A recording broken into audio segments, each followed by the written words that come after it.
If you ever wonder whether YouTubers actually read your comments and listen to what you're saying, well, I own a plant now. A couple of weeks ago, Mahmood left a comment saying I should get a plant. And you know what? Actually, it does liven up the old desk a little bit, but I need a name for it. I reckon, as well as leaving comments for questions you want me to answer next time, give me an idea for what I should name this plant. I'm thinking Plantium Plant Face Make 'em Up, and whichever suggestion gets the most likes, and also I quite like, I will name this plant after it. Pretty exciting stuff here, guys. This is why you should subscribe to the Tech Chap. Daniel asks, have you found it's blurry? Talking about the Galaxy Gear VR. It is blurry. I don't know if you've ever used one, but you have what they call this screen door effect, which basically makes it look like it's behind a screen door. There's this sort of wall of pixels that you can't see past. And to be honest, mobile VR is incredible. Watching 360 videos, if you've never tried it, I really recommend trying it. But I've had my Gear VR, which I bought with my S7 a year ago. The video review of it I did has about 2 million views. It's ridiculous. But honestly, I haven't actually used it since like the first month. I also own a HTC Vive, what I consider to be the best VR headset right now. I haven't used it in about 4 months. It's just not quite there yet. Perhaps the game's on there. It is still a bit blurry. I do get a little bit motion sick. To answer his question directly, have you found it's blurry? Yes. 4K at 28 inches is useless because Windows 10 scaling sucks. You need at least 40 inches of screen to benefit from those extra pixels, so you don't have to use scaling. I kind of agree, actually. And it just so happens I have a 4K monitor right here. Who'd have thought? This is the Samsung 28P590D or something like that. It's a great monitor. It's one of the cheapest you can get. It's about 350 quid or $400. But it is a 28-inch 4K monitor. I'm going to put it down because it's a bit heavy. You can appreciate 4K at 27 inches, 28 inches, but you do need to use Windows scaling. I would say up to 150% on a screen that size. So yeah, absolutely. Ideally, I genuinely think if you want to get the best out of 4K, get at least a 30-32, probably even 40-inch monitor, because you are going to use Windows scaling. It kind of defeats the purpose of it. I mean, it's sharp, looks great, but if you're investing in 4K, clearly there's a big reason for it. You're going to need a big monitor to really appreciate it. Don't go for a gaming 27-inch 4K monitor. It will destroy your frame rate. It's not even that much bigger. Get a big 40-inch one, or go ultra-wide, or go something else. It's a bit silly at those sizes, so I agree with this guy's name, which I'm not even going to. It's funny how there are so many PS4 Pro haters on YouTube, but the console is so in demand. When I tried to buy one, they're all out of stock. I have a PS4 Pro, and I'm thinking about doing a bit of a follow-up review. It's been about 3 months since it came out, and honestly, I haven't found it worth it yet. There's not been that many games that really take advantage of the 4K HDR. It's not, it's just not that much different. And I play it on I'm lucky enough to play it on a nice 4K HDR TV. It looks great, but it's not mind-blowing. That is until now or soon, because Horizon Zero Dawn's coming out beginning of March, which looks amazing, and I really can't wait to play on it.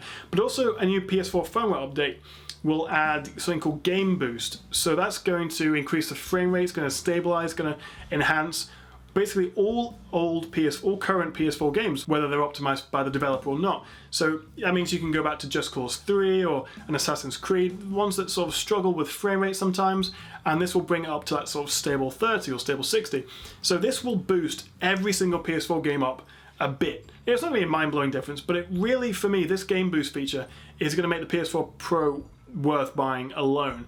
Klaus K asks, is this good for video editing? And he's talking about the new Dell XPS 15, which I have right here. I'm using this now as my primary laptop. I really like this thing. It's not perfect. I'm actually planning a video because there's a couple of issues I do have with it, but it's a fantastic laptop. Do really recommend it.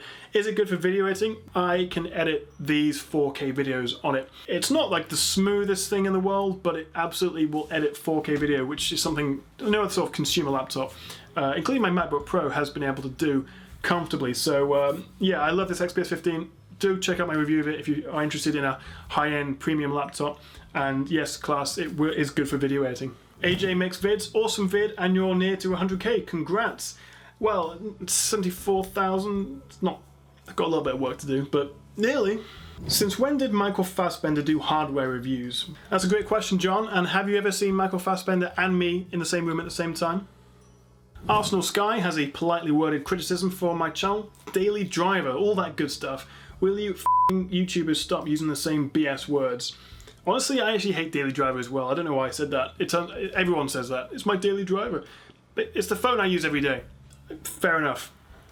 This is a good question. What do you guys think of XPS 15 or the Razer Blade? So the Razer Blade is great for gaming.